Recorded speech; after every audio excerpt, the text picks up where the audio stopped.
सामने देखिए थोड़ा सा लाइट में।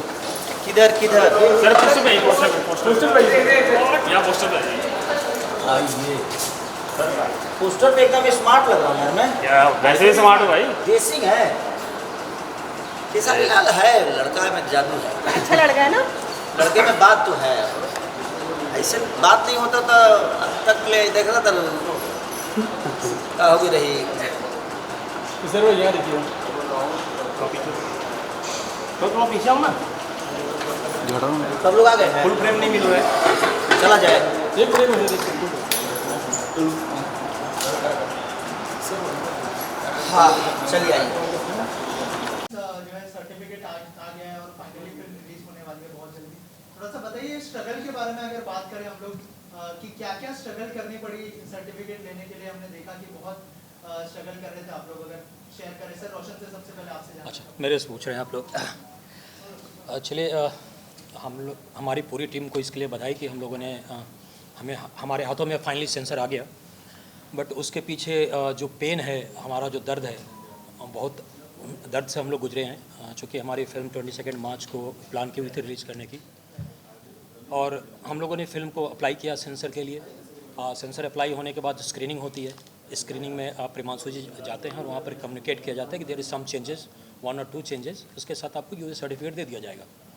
और जो प्रोसेस है नेक्स्ट और आफ्टर सेकेंड डे क्या होता है कि ऑनलाइन प्रोसेस होके स्क्रीनिंग कमेटी उस पर आपकी कट्स अपलोड हो जाती है।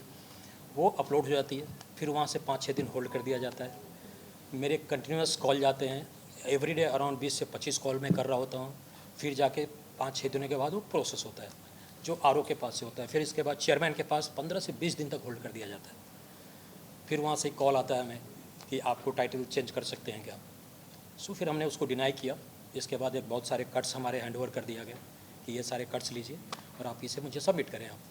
सो मैं और प्रेमांशु जी जाते हैं सेंसर ऑफिस और वहाँ पर उनसे मीटिंग होती है कि सर ये तो हमारे साथ जो किया गया है वो गलत है क्योंकि हमें इतनी सारी बातें नहीं बताई गई थी। तो आई थिंक सो ये इसलिए किया गया कि मैंने टाइटल ये आपको बोला कि हम चेंज नहीं कर सकते। सर बोला नहीं आप इसको कीजिए हमारे पास कोई ऑप्शन नहीं है। आपको हमने ये कट्स दे दिया आप सबमिट करें आप लेके जाएँ। बोला ठीक है। सो और ऐसे ऐसे कट्स थे आप सरप्राइज़ होंगे कि अगर मैं हिंदू हूँ और मैं खुद को हिंदू बोलता हूँ तो उनको शायद वो नागवार गुजर रहा था कि आप हिंदुत्व तो नहीं बोल सकते अपने आप में। आप त्रिशूल यूज़ नहीं कर सकते। आप भगवा झंडा यूज़ नहीं कर सकते। पवन सुत हनुमान यूज़ नहीं कर सकते। जय श्री राम यूज़ नहीं कर सकते। शिव तांडव यूज़ नहीं कर सकते। तो ये सारी चीज़ें उन लोगों ने ऑप्शंस इस तरह की क्रिएट की थी। सो हमने बोला नहीं हम इसको एक्सेप्ट नहीं करेंगे। हमने काफ़ी रिक्वेस्ट किया नहीं माने वो लोग। तो finally we move to Mumbai high court जो आप लोगों को पता होगा। और इसके बाद जो हुआ वहाँ से ऑर्डर आते हैं कि आप इन्हें प्लीज़ 10 दिनों के अंदर सेंसर आप एक कमेटी क्रिएट करें और आप इनको सेंसर इशू करें।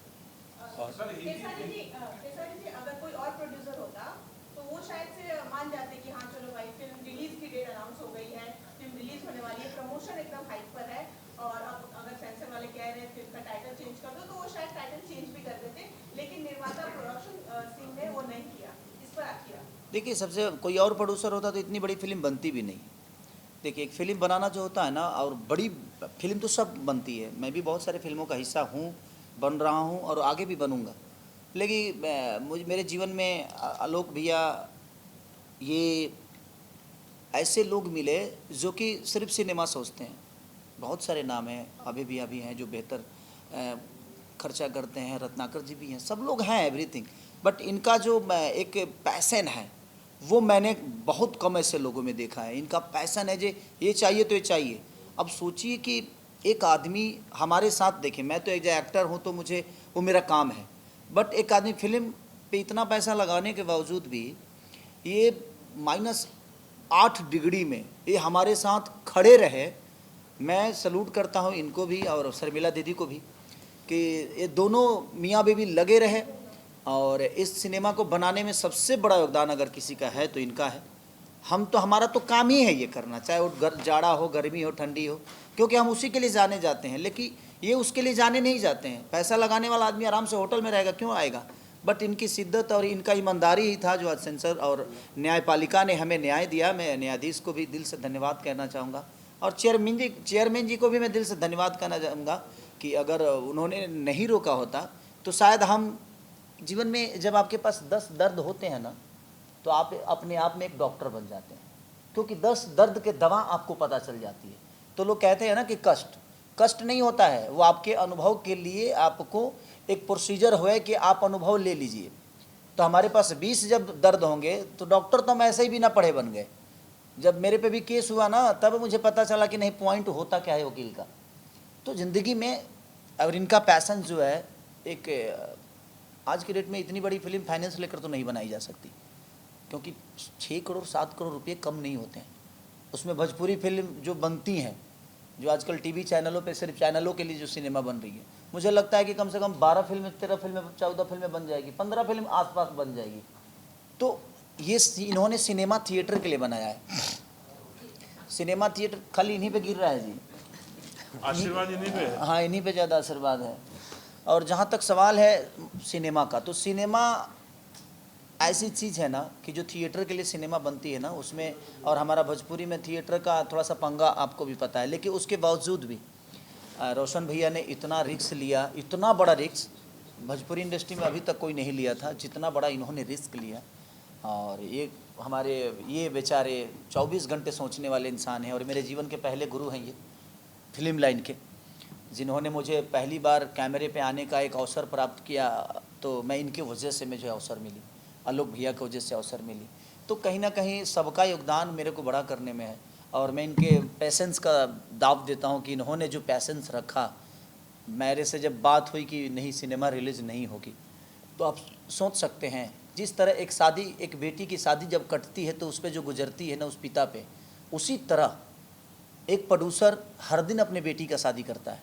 हर दिन कम से कम 200-300 लोगों का खाना का व्यवस्था, रहने का व्यवस्था, उसके हर चीज़ का हर चीज़ का फिक्र करना। तो जिस तरह एक बेटी का बाप अपने मेहमानों के लिए व्यवस्था करता है, उसी तरह एक प्रोड्यूसर हर दिन अपने एक बेटी की शादी की तरह मैनेजमेंट करता है। तो जब शादी कट जाए उसी बीच, तो सोचिए कि उस बेटी के बाप पे क्या गुजरेगी। सेम परिस्थिति रोशन भैया के साथ थी, और हम लोग सब लोग इनके साथ थे, और पूरा क्रू मेंबर इनके साथ था कि नहीं, हम लोग लड़ेंगे, क्योंकि हम गलत नहीं हैं, हम सही हैं। हम अब ये बताइए कि अगर हम हिंदुत्व पे सिनेमा बनाए हैं, तो हम उसमें से राम कैसे हटा दें, उसमें से भगवा कैसे हटा दें, उससे जनेऊ कैसे हटा दें, उसमें से त्रिशूल कैसे हटा दें, वीर हनुमान कैसे हटा दें। जब मैं सब कुछ हटा ही देंगे तो फिर सिनेमा में रहेगा क्या। इसके लिए इन्होंने लड़ाई लड़ी। और आप सही बोले पूछा कि दूसरा कोई होता तो शायद हिल सकता था और सारी चीज़ें चेंज होती, और ऐसे हुआ भी है, कई बार हुआ है, और चेंज भी हो जाता। तो दिल से धन्यवाद है रोशन भैया की पूरी टीम को, और अपने डायरेक्टर हमारे प्रियांशु भैया को, शर्मिला दीदी को, SRK कंपनी को, जिन्होंने इतना बड़ा रिस्क लेकर भी अपने आप में एक पैसेंस रखा, और उसका रिजल्ट न्याय ने हमें न्याय दिया, और हम न्याय को दिल से धन्यवाद करते हैं। रोशन सर, ये जानना चाहता हूँ, जब हिंदी फिल्म होती है, कश्मीर फाइल की बात करूँ, केरल स्टोरी की बात करूँ, उनको सेंसर मिलती है, क्या भोजपुरी फिल्म के साथ दोगलापन हो रहा है?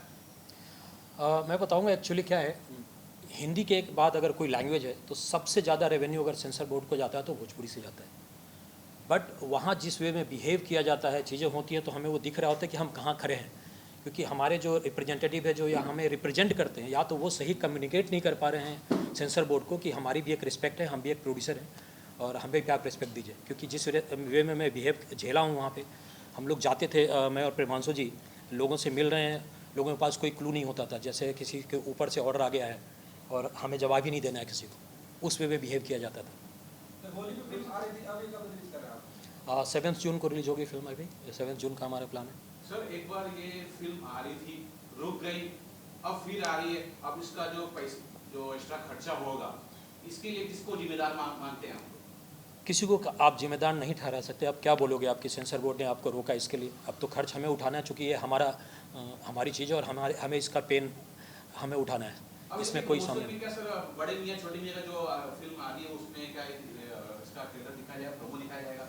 हमने ऑल इंडिया अभी बड़े मियाँ छोटे मियाँ और मैदान के साथ इस फिल्म के ट्रेलर को इंसर्ट करवाया है, जो कल से स्टार्ट होगा और थिएटर्स में फिल्म चलेंगे, चाहे वो मल्टीप्लेक्स हो या सिंगल स्क्रीन, सभी जगह आपको और ये देखने को पहला सिनेमा ऐसा होगा, मुझे लगता है कि हर राज्य के मल्टीप्लेक्स में लगने वाला है, और चाहे वो कलकत्ता हो, उड़ीसा हो, या छत्तीसगढ़ हो, या दिल्ली हो। मैंने करीब करीब मुझे लगता है कि भोजपुरी की पहली ऐसी मूवी होगी जो भोजपुरी लैंग्वेज में ही ये पैन इंडिया रिलीज होगी, ये नहीं कि हमने लैंग्वेज चेंज करके किया है।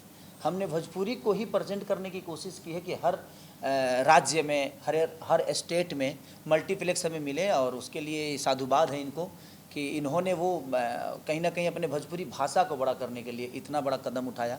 और ऐसे अगर हर आदमी करेगा तो मैं चाहता हूँ कि बिहार की हमारी जो जनता है, जहाँ ऐसी सिनेमा लगे और एक बेहतर सिनेमा बनाने के हम लोगों ने प्रयास किया है, और ये आपको भी पता है कि एक बेहतर है, तो मैं आप इतने प्यार और आशीर्वाद दीजिए ऐसे, ताकि आप भी अगर आवाज़ उठाएंगे ना तो हमारा भाषा बचेगा। क्योंकि देखिए कहीं ना कहीं गानों से भाषा का कोई उपलब्धि नहीं होने वाली है, क्योंकि गा कर तो आप बड़ा नहीं कर सकते अपने भाषा को। हाँ, गाना सुनना अलग विषय है, क्योंकि साउथ गानों की वजह से बड़ा नहीं बना, वो अपने मूवी और सिनेमा की वजह से साउथ बड़ा बना। तो मैं चाहता हूँ अपनी जनता से भी यही रिक्वेस्ट करूँगा कि आप जिस शहर में हैं उस शहर में सिनेमा लग रही है, मल्टीप्लेक्स में भी लग रही है, सिनेपोलिस में लग रही है, तो आप इतना भर भर के आशीर्वाद दे दीजिए कि लोग को मजबूर हो जाए वो मल्टीप्लेक्स वाले, सिनेपोलिस वाले, कि नहीं यार हमें भोजपुरी लगाना चाहिए अगर ऐसी भोजपुरी फिल्म आती है तो। इससे संबंधित मेरा सवाल रोशन सर आपसे ही है। मैं ये जानना चाहता हूँ, बहुत बड़ा बजट है और हर कोई जानता है, फिल्म रुकी, रिलीज हुई, अब वापस रिलीज होने वाली है, थिएटर में लोग नहीं जा रहे हैं, क्यों आप फिल्म रिलीज कर रहे हैं इस वक्त जबकि काफी पिछले फ्लॉप होती सर? मेरा हमेशा जब भी मैं फिल्म बनाता हूँ तो मैं कोशिश करता हूँ एक अच्छी फिल्म बनाऊँ, क्योंकि मैं भोजपुरी को रिप्रेजेंट करता हूँ और हमारा काम उससे चल रहा है। मैं अगर मैं खाना खा रहा हूँ या मेरे लोग खा रहे हैं इंडस्ट्री में, सो मेरा रिस्पॉन्सिबिलिटी बनता है कि अपने लैंग्वेज के लिए कुछ काम करूँ, ये नहीं कि मैं कमा के निकलने की सोचूँ। सो मेरा टारगेट वो है और इसी प्लान से मैं फिल्म को रिलीज करने की कोशिश कर रहा हूँ। अगर कुछ बेटर हो जाता है तो that is better for entire industry, सिर्फ मेरे लिए नहीं है। अगर आपने अभी साउथ की बात की, चल रही थी, जब साउथ में कोई बड़ी फिल्म चल रही थी, अभी बहुत सारी फिल्में हिट हो गई, तो बॉलीवुड में सभी प्रोड्यूसर एक फिल्म को प्रमोट करने के लिए खड़े हो जाते हैं कि एक फिल्म को हमें चलाना है। बट यहाँ सॉरी टू से, यहाँ जब हम लेके आते हैं सो हर कोने में एक बात हो रही थी कि इसको कैसे रोका जाए, कैसे रिलीज ना करने दें, कैसे डिस्टर्ब करें, मजाक की बातें होती रहेंगी, तो ये सारी चीज़ें हम झेल रहे होते हैं। बट हमने सोचा है कि नहीं, हमें जो करना है हम वो करके रहेंगे।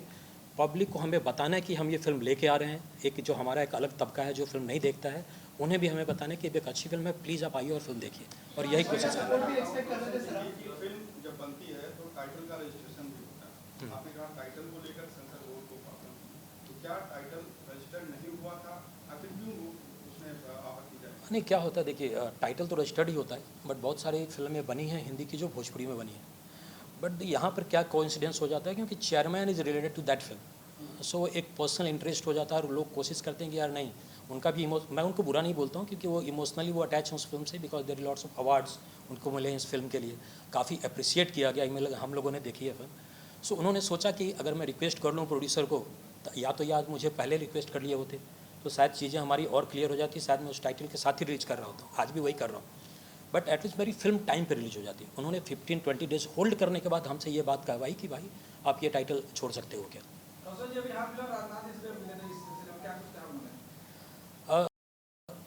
मैं उस बात को नहीं बोलना चाहता था, लेकिन चूंकि संजय ने पूछ लिया है क्यों हम लोग मिले।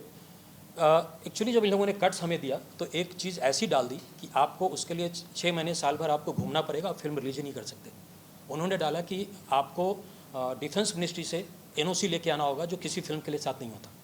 ये हमारे साथ दिया गया, और डिफेंस मिनिस्ट्री का एक सिस्टम है, उनके लेटर में क्लियर लिखा हुआ है, आप जाएंगे वहाँ पे दिखेगा, if you are distorting the image of army then it's required NOC। तो हमने बोला चलो ठीक है, हम इधर कोर्ट मूव कर रहे हैं, साइमल्टेनियसली हम एक दूसरा रास्ता भी अपनाते हैं, और ही हैज़ सपोर्टेड इमीडिएटली। हम गए वहाँ, उन्होंने बात की, मुझे कॉल भी आया, तब तक हमारी चीज़ें यहाँ ख़त्म हो चुकी थी। मुझे वहाँ से कॉल किया गया डिफेंस मिनिस्ट्री से कि आपको क्या प्रॉब्लम है, क्या किया जा सकता है इसके लिए। तो हमने बोला नहीं सर, हमें NOC आज सेंसर मिल चुका है, so it's not required now. Sir एक सवाल मेरा प्रेमांशु जी, इंडस्ट्री से कितना सपोर्ट मिला जब ये दौर चल रहा था कि फिल्म रिलीज रोक दी गई और रिलीज नहीं हो पाई, तो इंडस्ट्री से कितना सपोर्ट इस फिल्म को मिला? देखिए, बाकी जैसे बॉलीवुड इंडस्ट्री में जैसे सर बता रहे थे कि सपोर्ट में सब खड़े होते हैं, साउथ में खड़े होते हैं, तो हम भोजपुरी वाले थोड़े से उससे डिफ़र करते हैं, डिफरेंट होते हैं। हम लोग में प्रतिस्पर्धा ज़्यादा है, कभी हीरो के नाम पे, कभी प्रोड्यूसर के नाम पे, कभी डायरेक्टर के नाम से गुड बन जाती है। तो जो कुछ लोग खेसारी के सपोर्ट में नहीं रहेंगे वो उनके लिए खुशी की बात है। वो चाहेंगे कि फिल्म और किस तरह से रोका जाए। रोशन जी जो अचानक से एक इतनी बड़ी फिल्म बना दिए, बहुत सारे प्रोड्यूसर एग्जिस्ट कर रहे हैं बहुत सालों से, उन लोगों ने नहीं कर पाए जो काम इन्होंने कर दिया। और एक बात रोशन जी के बारे में और एक ऐड करना चाहूँगा। आप लोग के सवाल था कि अगर रोशन जी नहीं होते तो कोई दूसरा सेंसर वाले मुद्दे पे मान जाते, तो बिल्कुल रोशन जी के अंदर लड़ने की प्रवृत्ति शुरू से है। जैसे फिल्म बनी, जिस दिन हम लोगों ने हम और खेसारी भाई ने इस सब्जेक्ट को डिसाइड किया था लंदन में, तब हम शूट कर रहे थे, तो हमने दोनों मिलकर बताया कि शायद इसका बजट ये हो सकता है। इन्होंने बोला इस बजट में कैसी फिल्म बनेगी, बजट तो ज़्यादा लगेगा और मैं लगाऊंगा क्योंकि अब कॉम्प्रोमाइज़ मुझे चाहिए नहीं। तो पहले उन्होंने बजट के लिए हमारे साथ लड़े। फिर जब गाने की बात आई, हम लोगों ने डिसाइड किया कि 200 dancer is more than enough. बोले नहीं नहीं, इतना बड़ा एरिया है, 400 डांसर चाहिए, मुझे क्राउड भी चाहिए। तो हर बात पे जो फिल्म के बेहतरी के लिए हुए उन्होंने लड़ाई किया। तो सेंसर वाले भी टेकन फॉर ग्रांटेड देते थे भोजपुरी वाले को, कि वो सोचे कि भोजपुरी में कट दे देंगे, जाएंगे किधर, इनके पास ना टाइम होता है, ना पैसे होते हैं, ना रिसोर्सेज होते हैं, ये झक मार के हमारे सारे कट्स को मानेंगे। उनको पता ही नहीं था कि कोई रोशन सिंह भी है जो कोर्ट में डायरेक्ट मूव कर सकता है और रिव्यू कमेटी के थ्रू से विदाउट एनी कट पास करा सकते हैं। तो इसके लिए रोशन जी बधाई के पात्र हैं और इनके हौसला अफजाई के लिए भोजपुरी इंडस्ट्री को सबको इकट्ठे खड़ा होना चाहिए, क्योंकि इन्होंने वो काम कर दिया कि आगे से सेंसर वाले भोजपुरी को उस नज़र से नहीं देखेंगे जिस नज़र से देखते थे। वो नज़रिया डेफिनेटली चेंज होगा, इसमें तो कोई दो राय नहीं है। और इतना होने के बावजूद अगर इंडस्ट्री हमारे सपोर्ट में नहीं आता है, और सपोर्ट ऐसा चीज़ है जो मांगा नहीं जाता है, हमारे पास तो पैसे की कमी है नहीं कि हम चंदा मांगेंगे। सपोर्ट तो सबको अपने हिसाब से करना चाहिए। तो इंडस्ट्री सबको खड़ी होनी चाहिए। और इस वक्त पे क्यों नहीं खड़ी होंगी? जैसे एक सवाल आया कि भाई फिल्में थिएटर में चल नहीं रही है, एक लिमिटेड बजट की फिल्म बनती है, उसमें इन्होंने जब इतना पैसा लगाया तो इनके तो कोई आसमान से पैसे तो बरसने वाले है नहीं। तो ये डेफिनेटली भोजपुरी के भलाई के लिए सोच रहे हैं ना, उसमें तो हमारा भी भलाई हो जाएगा, हीरो का भी भलाई होगा, सबको भलाई होगा। लेकिन जब फिल्म चलेगी तब नहीं चलेगी तो इनके लिए कौन जिम्मेवार है? तो ये आदमी जो रिस्क ले रहा है, तो सबको सपोर्ट में आना चाहिए, चाहे कोई भी प्रोड्यूसर हो, कोई भी डायरेक्टर हो, कोई भी हीरो हो। हालांकि इनिशियल तौर पे जब हमने फर्स्ट लुक जारी किया था वो सपोर्ट दिखा था, लेकिन जब क्राइसिस सबसे ज़्यादा था, जब सेंसर वाली बात थी, तो जैसे सर ने बताया सपोर्ट कुछ नहीं था। सारे आदमी खबर लेना चाह रहे थे कि मैटर कहाँ तक फंसा, होली में नहीं आ रहा है, तो एक तरह से हर्षोल्लास का माहौल था, जिसका असर वही हुआ जो बाकी जो फिल्में होली में आई उतना कोई अच्छा परफॉर्म नहीं कर पाए, क्योंकि ऑडियंस के दिलो दिमाग में रंग दे बसंती का रंग छाया हुआ था। सॉरी मैं बोलूँगा बीच में। ये जो मैटर होता है ये इंडिविजुअल फाइट नहीं होती है, ये इंडस्ट्री की फाइट है। अगर आप किसी चीज़ के लिए फाइट करते हो तो दैन आगे फ्यूचर में आपके फ़ायदे का होता है, क्योंकि आपकी चीज़ अगर कट्स होती है, चीज़ें ऐसी, तो you give them a reference कि ये चीज़ें थी और आपने ये क्लियर किया था। तो ये मैं पूरी इंडस्ट्री के लिए लड़ रहा था, ये मेरी लड़ाई नहीं थी। तो इसमें एक चीज़ और मैं जोड़ रहा हूँ, इंपा का क्या इफेक्ट रहा? इंपा के साथ आप जुड़े हैं, इंपा बहुत बड़ी संस्था है, तो उनका कितना सहयोग रहा? क्योंकि उनका तो बड़ा हाथ होना चाहिए। सी प्रोड्यूसर एसोसिएशन है और आई थिंक सो सबसे बड़े एसोसिएशन है हमारा वो, और मैं वहाँ इलेक्टेड मेंबर हूँ। So as a elected member मुझे लगता है मेरी भी रिस्पॉन्सिबिलिटी थी इस चीज़ को आगे लेके जाना, क्योंकि सी वो एक एसोसिएशन है, उनके पास बहुत बड़े बड़े काम है, बहुत बड़े बड़े इश्यूज़ हैं। सो उनके लिए मैटर ही नहीं करता, क्योंकि बहुत छोटा इशू था और उनको लगा कि इसमें कहाँ इन्वॉल्व होना है, तो वो लोग इन्वॉल्व नहीं होते हैं चीज़ में, उनका अपना ये है। सो मैंने अपनी रिस्पॉन्सिबिलिटी लेते हुए एज ए ईसी मेंबर मैंने सोचा चलो मैं फ़ाइट करता हूँ, अगर मेरे इम्पा को रिप्रेजेंट कर रहा हूँ तो इम्पा के लिए मैं ये काम करता हूँ। और मेरे as a producer, as a IMPPA इसी मेंबर मैंने ये फ़ाइट किया और वो फाइट करके हम लोग जैसे कि बात हो रही थी कि सेंसर बोर्ड से पक्षपात किया जाता है भोजपुरी इंडस्ट्री को, इस पर आपकी क्या राय है? देखिए सबसे बड़ी चीज़ है हम तो काम करते हैं, हम तो कभी सेंसर बोर्ड गए नहीं। अब पक्षपात क्या होता है नहीं होता है वो प्रोड्यूसर है और डायरेक्टर समझता होगा। लेकिन मुझे लगता है कि ये जो फाइट इन्होंने की ये सिर्फ रंग दे बसंती की फ़ाइट नहीं थी। आने वाले हमारे जो पीढ़ी है, आने वाला हमारा जो लोगों का जो भी प्रोड्यूसर सिनेमा बनाएगा, सबकी लड़ाई इन्होंने जीती है। लेकिन मुझे लगता है कि इस जीत में हमें मज़ा तब आता है जब सारे लोग मिलकर एक साथ हमारा सपोर्ट करते हैं। हम ये नहीं कह रहे कि आप मुझे फाइनेंस दीजिए, जो सर ने बताई कि ये ऐसी सपोर्ट ऐसी चीज़ है कि यहाँ फाइनेंस नहीं लगता है। बस आपको अपना विचारधारा अपने भाषा के लिए, अपने लोगों के लिए, अपने इंडस्ट्री के लिए रखना होता है। उसमें भी लोगों को लगता है कि नहीं जीएसटी लगेगा यार, तो अब बातों में भी जीएसटी लग रहा है, तो उसके लिए हम तो कुछ नहीं बोल सकते। हम किसी को ऐसा नहीं कि हम किसी को कह रहे हैं और किसी पे ब्लेम लगा रहे हैं, ये ब्लेम लगाने वाली चीज़ ही नहीं है। मुझे लगता है कि कोई भी चीज़ अगर घर परिवार में आपके प्रॉब्लम होता है तो उस प्रॉब्लम का हिस्सा सिर्फ वो आदमी नहीं होता है जिसको दर्द होती है। अगर वो आपका अपना है, अगर आप उसको अपना मानते हैं, तो एक आदमी जब रोगी होता है ना, तो मुझे लगता है कि पूरा परिवार रोगी हो जाता है। लेकिन हमारे भोजपुरी इंडस्ट्री में ऐसी बातें नहीं है। यहाँ तो एक आदमी रोगी हो जाता है तो बोलता है कि कभी निकल नहीं है, ये जब निकलस की हम ही जगह ले ली। तो वो सारी चीज़ें हैं और मुझे लगता है कि ये सब चीज़ों पे सबको विचार करना चाहिए कि बहुत कम ऐसे प्रोड्यूसर हैं ताकि 7 करोड़ 8 करोड़ 10 करोड़ 12 करोड़ का रिस्क ले सकते हैं। तो कोई अगर लिया है तो ये एक सिनेमा मुझे लगता है कि नील की पत्थर की तरह साबित होगी अगर सब लोग सपोर्ट में। और मुझे जनता पे विश्वास भी है, क्योंकि सबको मैं जब भी जहाँ भी गया हूँ और मैं अभी जहाँ भी कार्यक्रम किया हूँ, रंग दे बसंती का नाम लेते ही लगता था जब एक सैलाब उमड़ जाएगा। हाँ हाँ हाँ। और मेरी शो होती है तो 3 लाख 2.5 लाख 3 लाख 2.5 लाख 3 लाख 4 लाख 5-5 लाख तक पब्लिक और जनता आती है। तो मैं झारखंड भी गया, मैं यूपी भी गया, जहाँ भी मैं गया हूँ वहाँ 3-3 लाख 4-4 लाख के भीड़ में जब मैं रंग दे बसंती बोलता था तो लगता था जब सैलाब उमड़ जाएगा, क्योंकि सबकी जुबान पे रंग दे बसंती थी है। और मुझे लगता है कि इसका नशा लोगों के ऊपर से उतरने वाला नहीं है। रीज़न ये है कि बहुत दिनों बाद मुझे लगता है कि भोजपुरी में इतनी बड़ी फिल्में नहीं बनी है, अभी तक नहीं बनी है, क्योंकि इस भाषा को प्रेजेंट करने के लिए हमारे रवि भैया की भी एक महादेव, गोरखपुर की महादेव फिल्म आई थी, बहुत प्यारी फिल्म, लेकिन उन्होंने पेन इंडिया बनाया था उसको। पेन इंडिया मतलब कि कई भाषाओं में उन्होंने उस चीज़ को बनाया था। और